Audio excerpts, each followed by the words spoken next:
from 90 Plus Cellars, and welcome to episode 2 of the 90 Plus Cellars Wine Truck Sessions. We're here at Livia's Dish in Worcester, Massachusetts, and today we're going to be talking about some of our favorite summer wines. Today I'm in front of the wine truck. This summer we had planned for you to join me here in front of the wine truck, but since we can't, we're bringing the wine truck to you. Today we're going to be sampling some of my favorite wines for the summer, a blend of sparkling whites and reds for backyard barbecues and poolside parties. We're going to start with rosé, sparkling wine, move on to some crisp white wines of Pinot Grigio and Sancerre, and then move on to some fuller-bodied reds from Italy, our Barolo if you want to get fancy, and our Barbera if you want to be more laid back. So let's open these wines, let's pair them with some great food, and let's get going.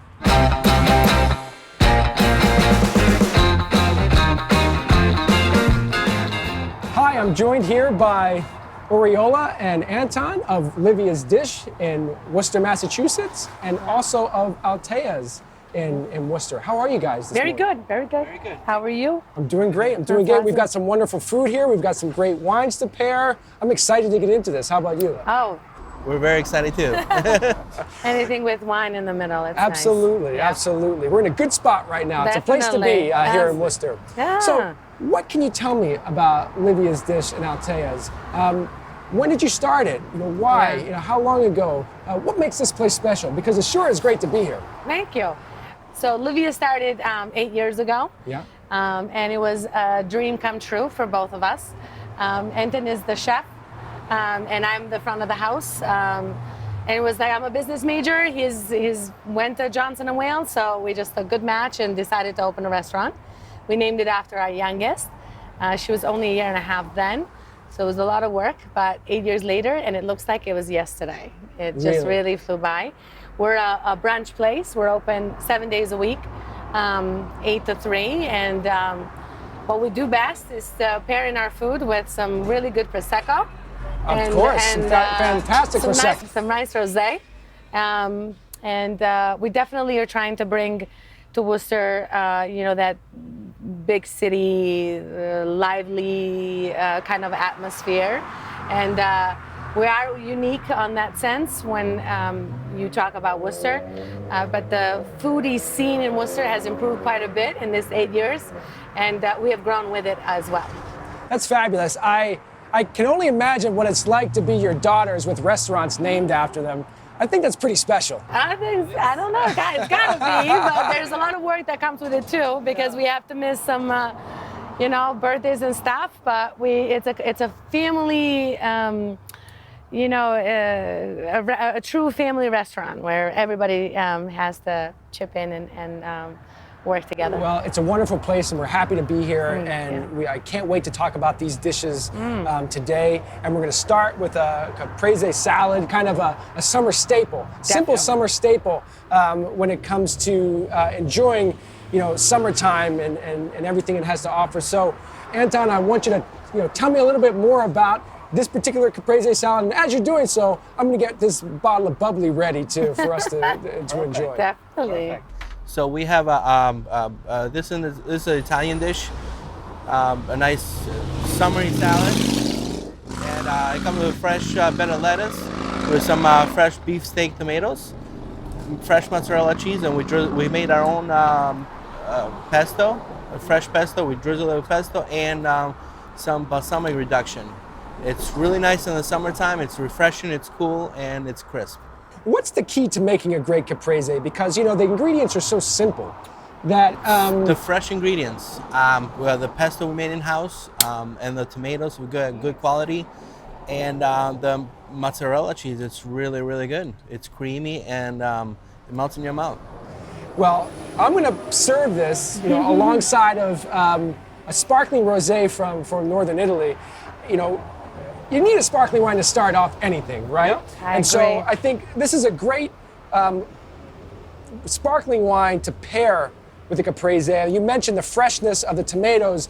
The tomatoes have high acidity in them, and tomatoes you think might be an easy pairing, but they're often not. You need to pair it with the wine that also has a lot of freshness and a lot of acidity.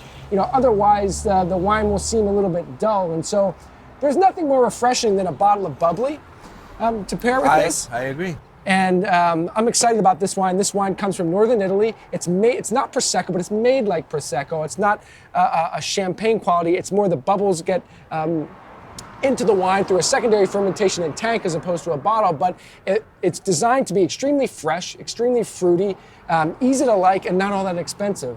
And when you're talking about a casual atmosphere, good quality, simple food, refreshing wine, I think it's tough to beat. So I hope you guys enjoy this here. And so why don't we, here's to kicking off summer.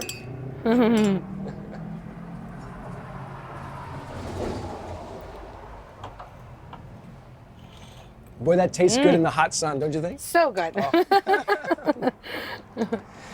Definitely. So let's move on. Let's move on to the next dish that you've prepared for us.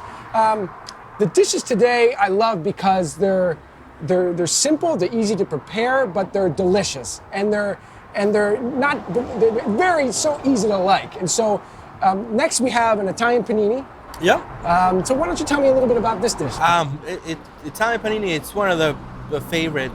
It's one of the sellers, biggest seller here. It have the best, simple ingredients, but they're one of the best quality.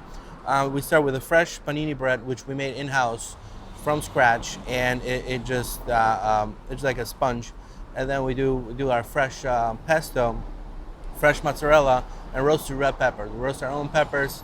And we put salami, Genoa salami, and a nice prosciutto di Parma, which they have a great combination.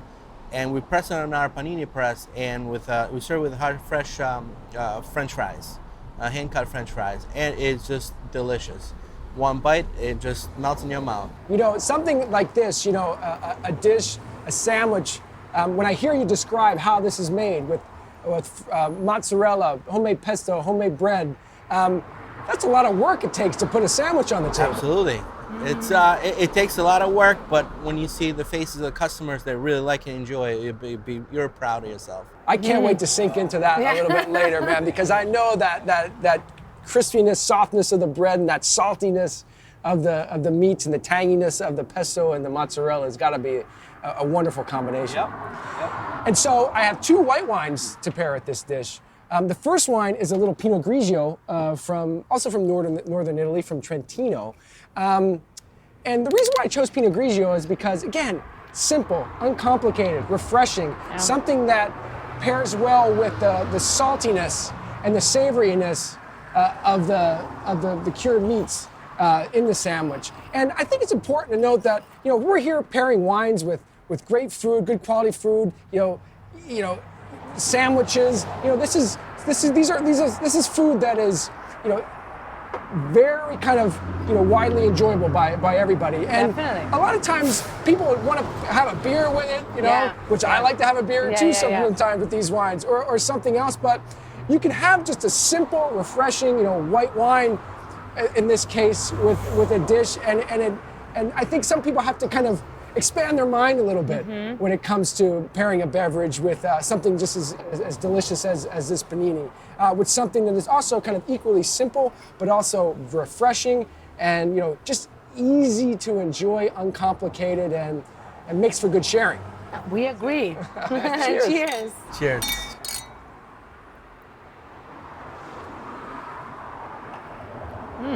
So good. Crisp, delicious. Yeah. And then the other wine I have on the table is also a Sancerre. We're going to France now. Sancerre made from Sauvignon Blanc, from a region that is in the northern part of France, closer to Paris. Produces wines that are a little bit more intensely aromatic and endlessly refreshing. So if you want to up your game a little bit from Pinot Grigio to something a little bit more higher quality, then you can move from the Pinot Grigio to the Sancerre and just make your day that much better. So, last but not least, now, this burger looks fantastic. It is I'm good. not quite sure how I can fit that in my mouth, but I would sure love to try. That's right. We give people extra napkins. That's right. So tell me about this burger. It looks amazing with the fries, with the you have to have the knife through the top just to keep it together. I mean, this isn't like a toothpick type sandwich. This is, you need a steak knife to keep this together. To keep it together, you need a steak knife to cut it. It's It's big, it's juicy, and we start with a fresh ground beef from a local butcher, and we pair it very nice with some thick cut bacon, some cheese. We put some lettuce, tomato, and our bread. It's freshly made from a bakery down the street. It's Crust Bakery. It's really, really good with hand fresh cut fries, and it's just delicious. It's simple but delicious. So what, a burger is, everybody knows a burger, cheeseburger. So when you were thinking about how to craft the burger for Livia's, what was important to you? The meat. Yeah. If you get a fresh ground meat, that's the difference of any burger. And just all you need is salt, pepper, and delicious. And what about cooking it? What about any secrets on how to cook the meat to the It's a nice charcoal grill. Okay. Nice charcoal grill, smoking hot. Yeah. Just sear it on both sides, 10 minutes, and you're good to go. All right.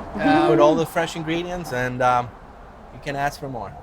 And then the bread, you guys have got me excited about bread. I get so excited when I hear the words fresh baked bread, right? Yep. Because so much about a great sandwich is about that texture of the bread and the way it interacts with the meat or the vegetables in the sandwich. And it just looks so delicious that, I want to sit where you're sitting right now. We'll move them around. Well, that was what, go ahead, sorry. No. I was going to please. say that was one of the things that when we decided to open, we had a lot of people come in and say, oh, why are you doing hand-cut fries? Why are you baking your own bread? But that's what distinguish a restaurant from another. I mean, it's, Right. it's a tough business and there's a lot of competition.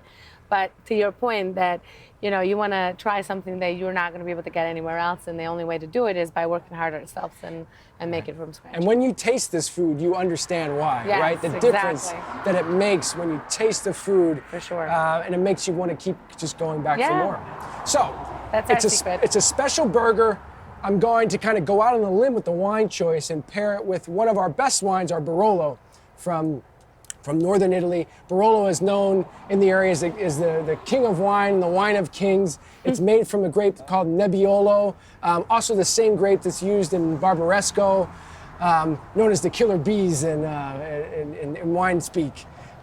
This wine is I think what's important about pairing wines. Sure, you can have something simple and refreshing, but every once in a while, you want to break out the good stuff. That's right. And I can't think of a better wine to pair with a delicious burger like that than with a delicious, full-bodied red wine with nice kind of crisp acidity and kind of ripe tannins that kind of combine in a savory way with the burger. So, Enton, if you will, go ahead and pour yourself some of that Barolo and pass it down.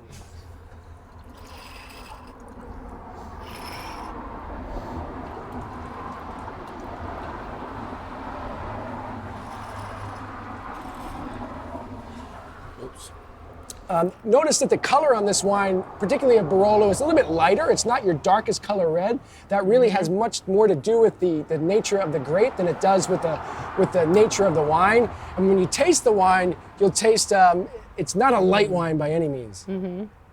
So good. It's a mouthful. It's a complete mouthful. And the thing about Barolo is that you really need to combine it with something that's rich, something that's a little bit fatty, juicy, salty. I was just gonna say that it would pair well with a nice burger. Yeah. So this gets me excited. Yeah. This gets me excited. I'm looking at all this food and I'm sipping this delicious wine, and I can't wait for more. And I'm sure you guys looking at this with us want to do the same. And if Barolo can be a little bit more expensive than your average wine, simply because that it's made from grapes that are difficult to grow, usually hand harvested, usually very much handcrafted and aged for about 2 years before they can even release it into the market. It's a truly special wine. But if you want something that's more of a casual red from the same area, we've got our Barbera d'Alba as well, kind of a Barolo light. I like to think that if Barolo is the Saturday night wine, Barbera is the Friday night wine. So go with either one. I think no matter what wine you pour actually with this burger, it's going to be a fantastic experience. That's what he was thinking. He was thinking the same kind of wine when he was putting that together. That's it.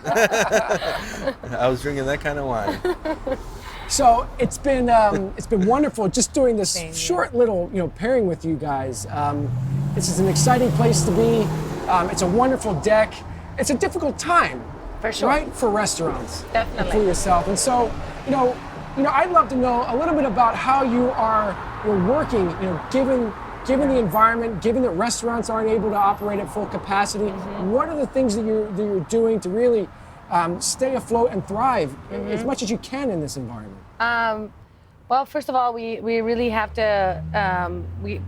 The city of Worcester has tried to be proactive, and with the tents that we're able to have outside and add more seats outside than inside. And that also, once we opened inside, we still kept the tent because first of all, we're in the hospitality industry. Right. You can have the best food in the world. If we're not serving it with all the love and passion that we've done from day one, it's not going to taste the same. Right. So there's something about that. So that's why we kept the tent and the patio, because we want people to come out and enjoy the food and feel safe and feel like they're coming to a place that's taking this seriously, and we're doing everything we can, training our staff, training ourselves, because we had to learn ourselves as we went how to do this. Right. And it has been perceived very well. Right. We have been busy from day one, and the dedication and desire that all this community has for us is truly appreciated. Right. But we have for sure done our part to try to accommodate and make this easier. So if I wanted to enjoy your food, come and sit on this patio and under your tent, how should I do it? Should I make a reservation? Should I walk right in? So as a diner, really, in this environment, it's a little bit different. Really, to understand, how we're supposed to, what we're supposed to do, and how to respect what you guys are trying to do in keeping your place safe. Being a brunch place, different from a dinner restaurant, during the week we have been able to accommodate people without reservations but we always accept them. I think on the weekend we do ask that people are a little bit more proactive in making some reservations, but it's not required. And if there was a line, we do ask people to go back to their cars. Right. In my line of work, it's not what you say, it's how you say it. So we definitely try to make it as easy, as comfortable for everyone. But again, to accommodate a different state of mind, because I think and we respect everybody's questions and the way that they feel, because some people say, no, I want to go into this particular table, and we'll make that happen. Like I said, we're in hospitality industry. We have to accommodate. I know that, I'm grateful. My wife is grateful. My family is grateful for having the ability to come, sit down, enjoy good food, take it out if that's my choice, and just go about, not relying upon myself to cook at home. I think that's what happened. From day one, people are like, I'm done cooking. I need to go outside and I think all this time it also gave it made people understand and appreciate restaurants a lot more. Right. Because I think they were taking us for granted. I'm just kidding. Are your customers nicer now? They are nicer. They are. I have to say, it's they're all like, thank you for being open. So I think it's a great thing that what you're doing for this community and for your customers, serving great food, pairing it with great wines. Absolutely. Folks, if you're out there, come on down to Livia's Dish, get some great food, pair it with some 90+ Cellars wines. You might even see our food truck. Yeah. Our wine truck, in the parking. My mind's on the food. I know. You might even see our wine truck, here in the parking lot, serving up some great wine to pair with your delicious dishes. And it's been a great pleasure being here. Same here. Thank you for having us. Thanks for coming. Come on down to Livia's Dish. Come on down to Altea's. Everybody, you won't regret it. You'll be coming back for more. Thank you.